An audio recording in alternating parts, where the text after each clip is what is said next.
So Jay, probably you are in last month of your PhD. You have submitted your PhD and you are about to leave for postdoc, University of Vanderbilt, USA. Yeah. So can you talk about postdoc? When a PhD scholar should start applying for postdoc, and what is the application procedure? Can you talk about that?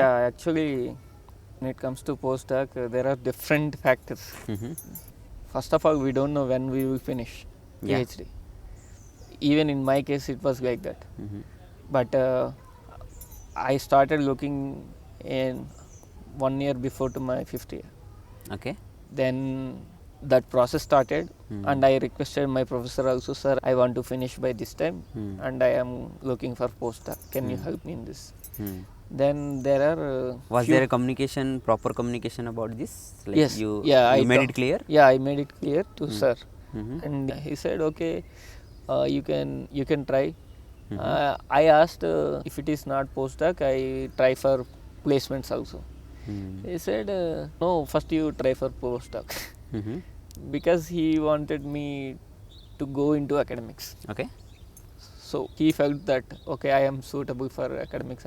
I felt actually, Okay. whatever he's based on that. Then I said, okay, sir, I will apply postdoc. If I get, I will go. Otherwise, I will parallel Looking for jobs. Then there are many other companies I will suggest later, but you try for postdoc. Then because he is having contacts, so few of the faculty, foreign faculty, reached our lab.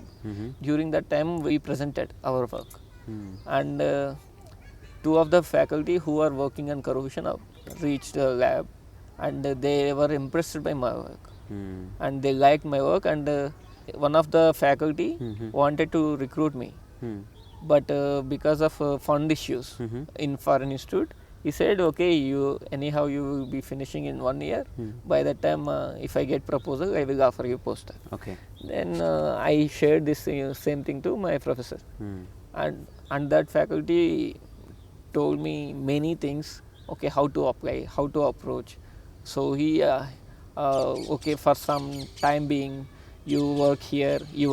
By that time, I will get fund. Then I will take you. Like he really wanted to take me. Then I don't know whether that project comes or not. Then I requested my professor, sir, he is telling like that.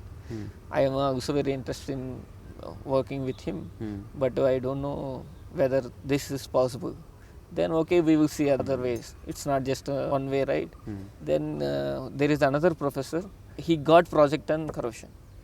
Then my professor recommended me. This guy works on corrosion only.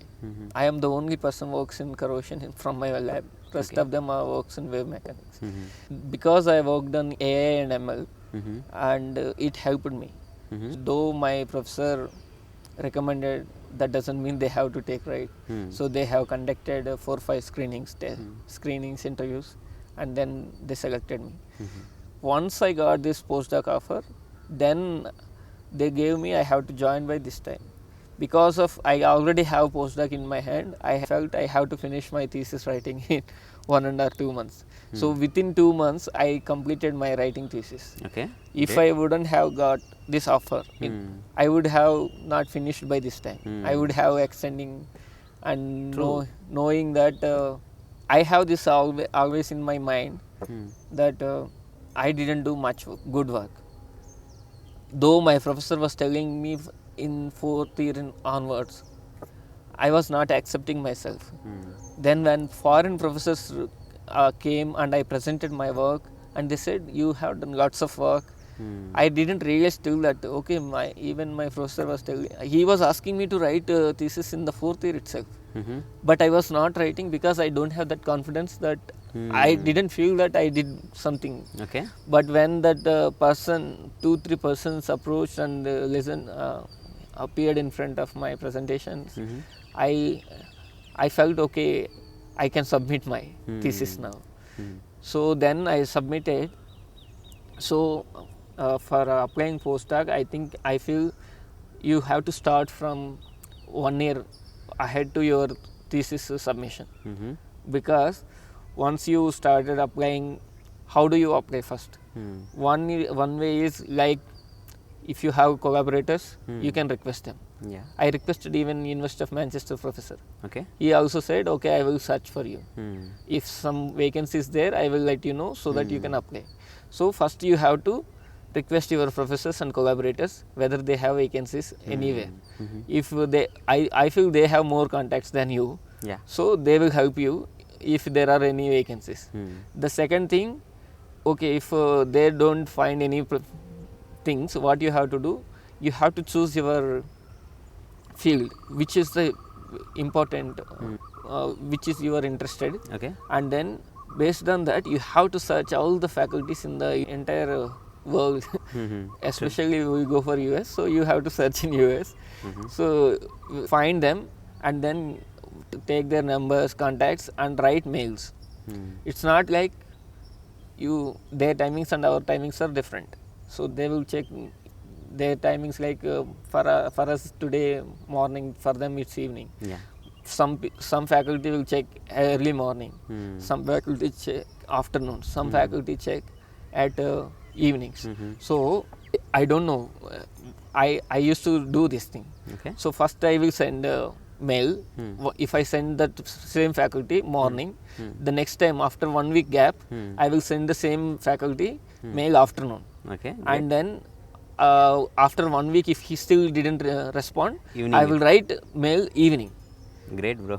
So most of the faculty replied to me. So it's like their timings. So like they will get so many mails, right? They don't need to see all the mails. True. So if your mail is in the first, so they will That's at least bro. open and check. And I feel US faculty will respond. They will clearly tell you whether they have vacancies, whether they don't have vacancies. We are trying for fund. If I get some fund, I will let you know. Then on that time you can apply. So they definitely give you clarity once they see mail. So you have to do this process. Great. That is a great tips, I guess. Morning, afternoon, evening. Yeah, you have to send the mail. Yeah. Till they respond. Not same day. You Yeah, have to not do same day. week. After a week, like that. Then once they reply to you, and you have to write a mail in such a way that your field is matching with them, and you have to see some of the papers. So you have to read some of the papers of them. Okay. And then, sir, so and so, some of the papers I liked, I read, and they are very interesting works. So I wanted to work under you, along with you, so that I can gain much knowledge. Okay. And you have to quote those papers what you have read.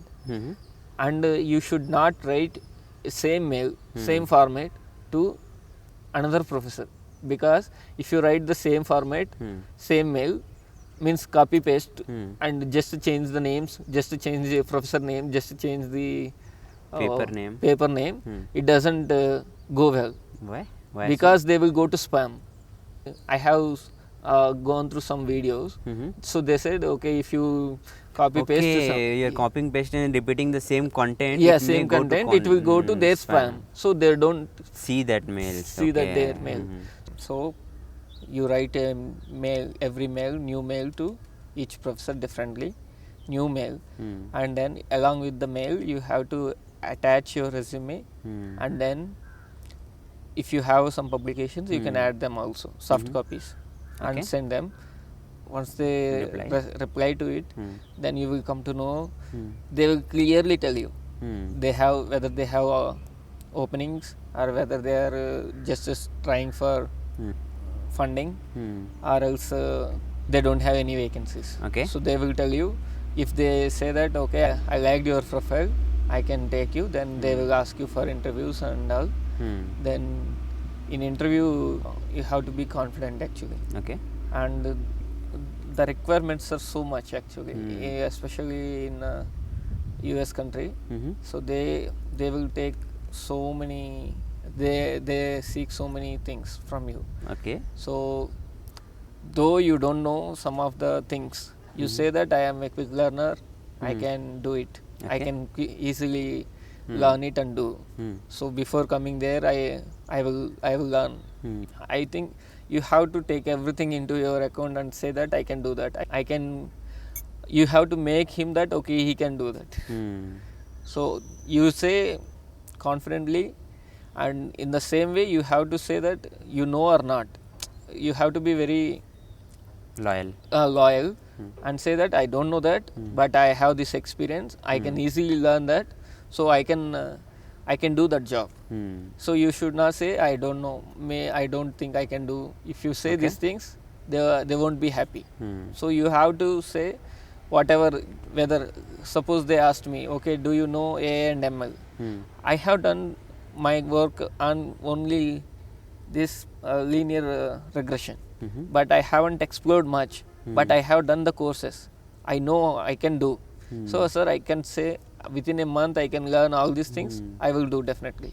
I will, if you need some other software, I can learn it. I said like that. So they asked me, do you know crystal plasticity? Sir, I started working on this, but somehow because of my project I stopped it, but I know the basics. I can easily learn it, quickly learn it. I said. Great. So you have to say in such a way. You should not say, okay, I don't know, maybe I can't work, I don't think I can do this thing. You should not say these words to them. You should say that you have to, even though you don't know, you have to bring that situation, sir, I can do it. But will take time. Before coming there or after coming there, I will definitely learn everything. You have to do. Yeah, that's a good tips, I guess. So once they select you, they take some time. Okay. Because there are administrative processes. Even though guide selects you, professor selects you, they have to send the offer letter from their administration. So the administration will take some time, 1 month or 2 months, and then offer you invitation letter. They send you offer letter. So that's why. So it is a long process. So if you think that okay, I will first finish writing thesis, then I try applying postdocs. If you think like that, you will be going to waste 1 year. True, very true. Because one thing, first you have to send mails and they have to respond. This will take minimum 1 or 2 months. Some of my friends are there. They are not getting positive responses also. And then assume that he is responded and he is going to give offer. This interview process will take a week, a month, 4 months there itself. After that, once they offer you, it will take a 2 months process for administration. So they have to send you offer letter. Their dean has to accept his proposal, and it will take it minimum 2 months. Once you get offer letter, and then you can apply for visa. US visa is not that easy. I am very lucky in that sense. Once I got offer letter, immediately I got slots. Otherwise slots, actually writing, filling that form itself will take so much time. How much time it takes? I took almost week, and I have taken so many, my seniors' help. I have to thank everybody. So you have to fill so many documents, and if you do some mistake in the application filling, and again you have to redo it, everything. And you need to have lots of forms, and then once you appear interview, we can't guarantee whether you get it or not. If you get, immediately they will give you in a week. And especially in coming to aerospace, we are mostly working in defense sector, right? Aerospace comes related to defense, arms and this stuff. Is so it like yeah, critical? you should not use aerospace defense words in you should not mention anywhere in your visa processing. If you use it, and if you are really working in defense project, I don't think they will give you visa. They will send you some pink slip or something that will go to Washington DC. They will take a minimum 1.5 months or 2 months to verify your all the details. Then they will approve it. Okay. So visa processing is uncertain. It's not in our hand. So that's why you have to start your postdoc searching 1 year before to your thesis submission. Then by the time you submit your thesis, everything will be in your hand. Otherwise you will be going to waste 1 year. So 1 year before you have to start. Yeah. I already told the entire process. Yes. Okay, great.